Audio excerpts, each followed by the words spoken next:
नमस्कार मित्रांनो, महा ऑनलाईन मराठी चॅनलमध्ये आपल्या सर्वांचे स्वागत आहे। आज आपण पाहणार आहोत विद्यार्थ्यांना शैक्षणिक कामासाठी लागणारे कागदपत्रे, म्हणजे त्यापैकी एक डोमिसाइल सर्टिफिकेट, मराठीत आपण म्हणतो त्याला अधिवास प्रमाणपत्र। अधिवास प्रमाणपत्र महाराष्ट्र राज्याचा रहिवासी दाखला म्हणजेच अधिवास प्रमाणपत्र आणि डोमिसाइल सर्टिफिकेट, त्यासाठी कोणकोणती कागदपत्रे लागतात आणि कुठं काढावा आपण आज सविस्तर या व्हिडिओमार्फत जाणून घेऊ।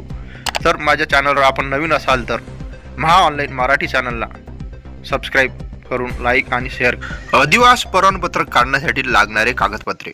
विद्यार्थ्यांना लागणारा कागदपत्र म्हणजे अधिवास प्रमाणपत्र शैक्षणिक क्षेत्रात महत्त्वाचे प्रमाणपत्र मानले जाते। महाराष्ट्र राज्याचा रहिवासी दाखला म्हणजेच अधिवास प्रमाणपत्र,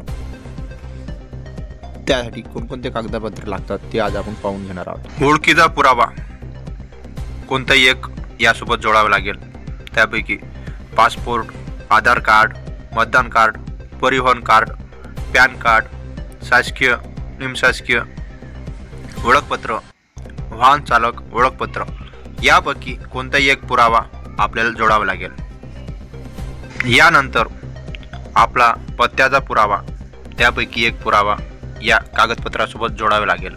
त्यापैकी पाणी बिल, घराची टॅक्स पावती, 7/12 व 8 उतारा, इलेक्ट्रिक बिल, आधार कार्ड, टेलिफोन बिल, परिवहन कार्ड, रेशन कार्ड अशा प्रकारचे पत्त्याचा पुरावा यापैकी एक या डॉक्युमेंटसोबत जोडावे लागणार। त्यानंतर वयाचा पुरावा तर पाहूयात। यामध्ये जन्माचा दाखला, 10वीचे board certificate, bonafide certificate, TC कोणत्याही वर्गाची अशा प्रकारचे डॉक्युमेंट आपण डोमिसाइलसाठी जोडावे लागतील। स्थानिक पुरावा कोणताही एक यासोबत जोडावे लागेल। यामध्ये स्थानिक रहिवासी असल्याबाबतचा पुरावा तलाठ्याचा, स्थानिक रहिवासी असल्याबाबतचा पुरावा ग्रामसेवक यांचा, महानगरपालिका असल्यास त्यांचा रहिवासी दाखला, पोलीस पाटलाचा जारी केलेला रहिवासी दाखला, सरपंच व इतर आपण यामध्ये स्थानिक पुरावा जोडू शकतो। अशा प्रकारचे कागदपत्रे डोमिसाइल सर्टिफिकेट अधिवास प्रमाणपत्रासाठी लागतात। हे कागदपत्र घेऊन आपण आपल्या जवळील व तालुका ठिकाणी असलेल्या महा ई सेवा केंद्र, आपले सरकार सेवा केंद्र, इतर ऑनलाईन सेवा केंद्र यामध्ये जाऊन आपण डोमिसाइल सर्टिफिकेट काढू शकतो।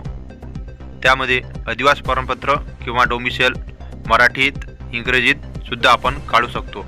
अधिक माहितीसाठी आपण माझ्या अशाच व्हिडिओ नवीन पाहण्यासाठी महा ऑनलाईन मराठी चॅनलला सबस्क्राईब करावा। काही अडचण असेल तर मला कमेंट बॉक्समध्ये कळवा। धन्यवाद।